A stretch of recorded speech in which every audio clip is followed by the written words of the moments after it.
Hi, my name is Achim Schlöffel, InnerSpace Explorers, and today I would like to talk to you a little bit about the stage, the rigging of the stage, the marking of the stage, and how to properly attach a regulator to a stage. I don't want to go into too much detail about what stages you should use, because obviously this is very different depending on what you want to do.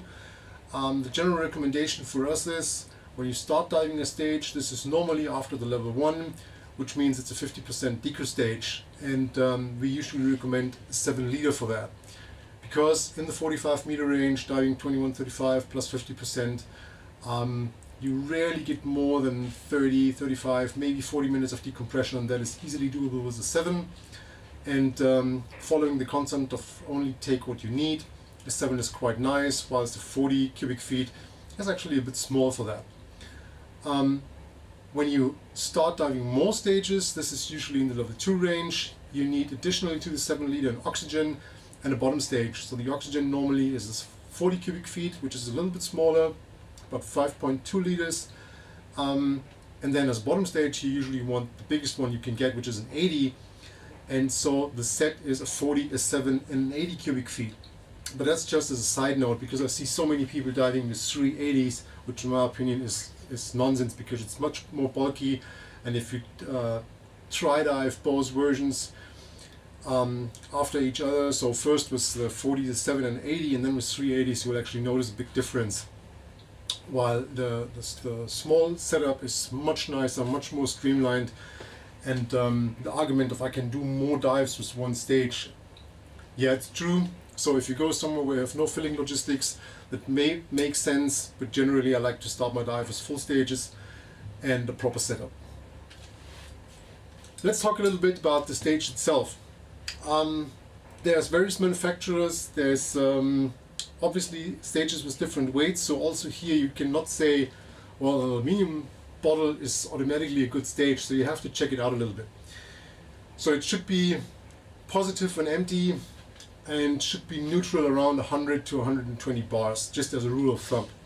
Also, that depends a lot on the regulator. If you put a heavy regulator on it, it may sink. So for example, when you take a solid 40 cubic feet tank, which has good buoyancy characteristics, and you put, for example, an Apex DST stage on it, it will actually sink even when it's empty or almost empty.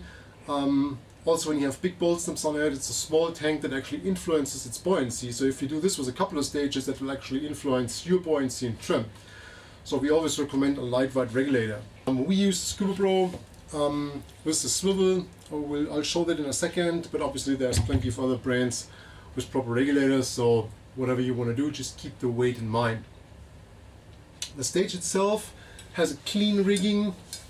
As you can see, there's a loop around the neck, there's a bolt snap. In this case it's a 1 inch, which is a proper fitting, so my finger can go through. I can easily grab it even with thick gloves to attach it. It sits right on the shoulder, so actually on the highest point of the curve, so to speak, where it doesn't interfere with the first stage, which I'll show you in a minute. Then it goes straight down, and actually it's in front of the valve. It's not on the side or under the knob or on the back side. And this is not loose. A lot of time I see the stage rigging kit like this. Usually this comes because people tend to carry it on that, which is wrong.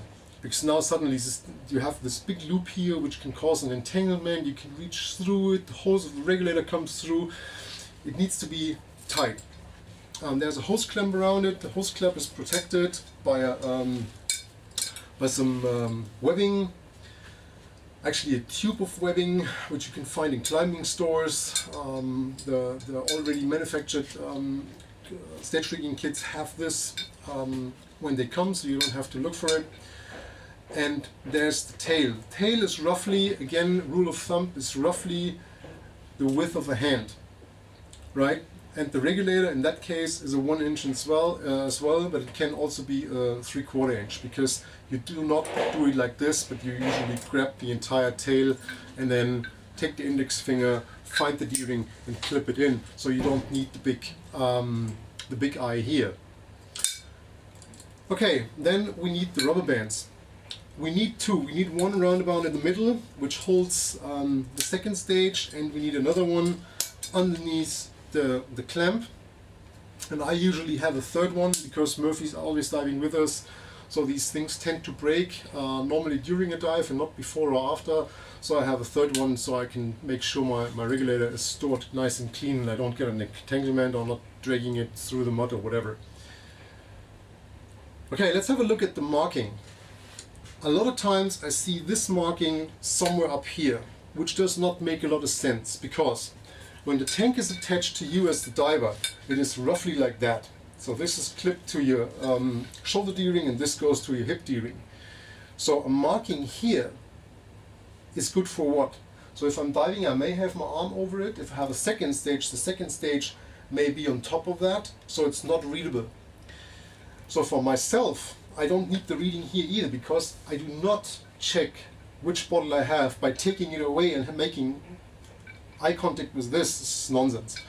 So my marking is around the neck. This is what I can see easily when diving. I can have a look here, and so I have here in the 12, 3, 6 and 9 o'clock position, I have my markings, which in that case is 21 for 21 meters. I don't have meters, feet or whatever there. I don't need my name. I just want to know this is my 21 meter bottle.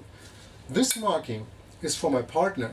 So when I do a stage switch, a gas switch, it's like, you look at me switching gas. So I grab the regulator on that bottle, pull it free, and then I show my partner, hey, is this the right bottle? And he can have a look, yeah, this is a 21 meter bottle. And even on the other side, this is sticking out of my gear. He can see this is a 21 meter bottle. So the next thing would be my analyzation sticker, which goes here, because this is again where I can see it. So there's no additional markings on this stage, right? There's not my name, the name of my dive club, the sticker of my whatever. This is all unnecessary information. This is life support equipment, and the only thing I want to know is it the right bottle, is it analyzed, and does it contain the right gas?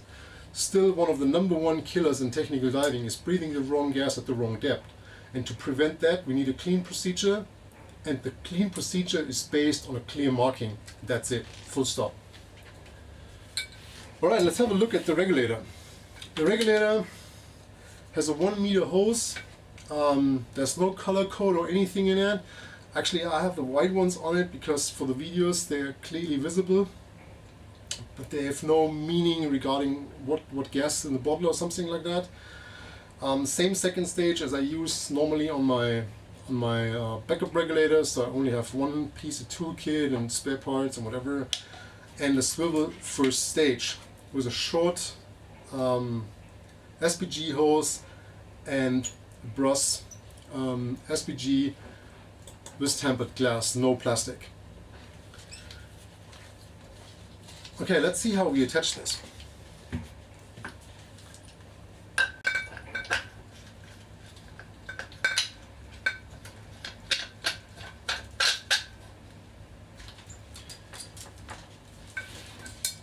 Looks like this. So horizontal, I can still manipulate my knob, and actually you can also see that I have good access to this one, so I can easily clip it. Now let's have a look at this one. There's basically 3 ways of doing it. Well, some people just let it hang, which is no option at all. It's maybe okay in side mounting, but not on a stage. So sometimes I see them in front, like this, which I don't like, because actually you can see that this is quite in the front here and makes it a bit vulnerable. Having it on the side here is also not good, because there's nothing protecting it. And the third option is to put it behind. So now here it is protected between the knob and the first stage. It is behind, so it doesn't create any drag. I can easily read it, and so this is the best position. So now the question is, how do we fix it there? Take a piece of bungee and tie it on, which I'll show you in a minute. So we take a piece of bungee,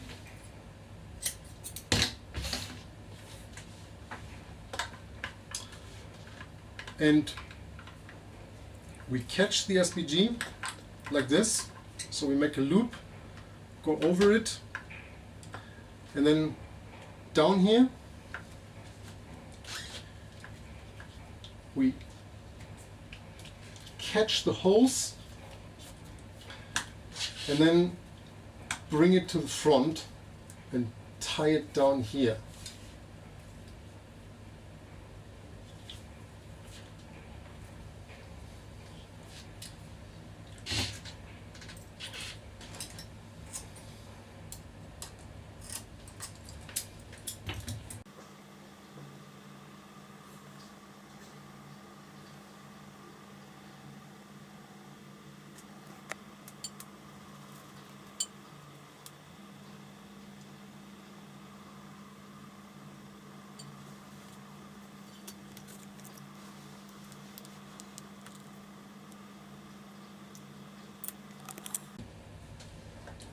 Alright, this is done.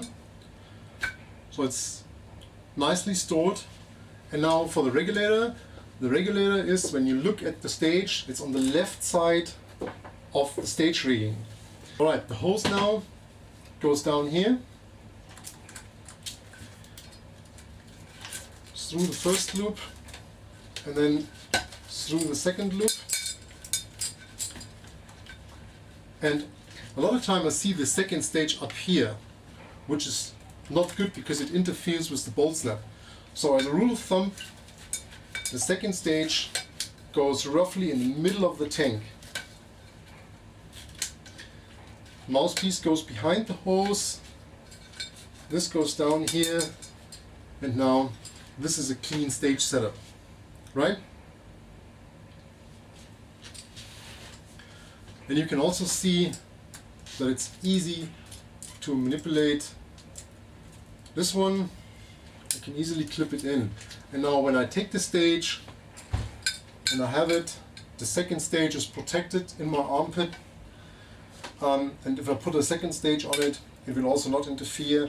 When I'm going somewhere through restriction or whatever, there's nothing on the downside that can entangle me or that I can damage. I have good visual access to my SPG, so that's a perfect setup. Alright, thank you very much. I hope you liked it. Hope it helps you a little bit. And keep writing us emails. Actually, I really love the interaction with you. I got so many comments and mails, and we're building a list on things that we're going to shoot for you. And yeah, check out the other videos. Follow us on our YouTube channel. Check us out on Facebook so you're updated with all the news and what's going on. And I'll see you next time. Thank you.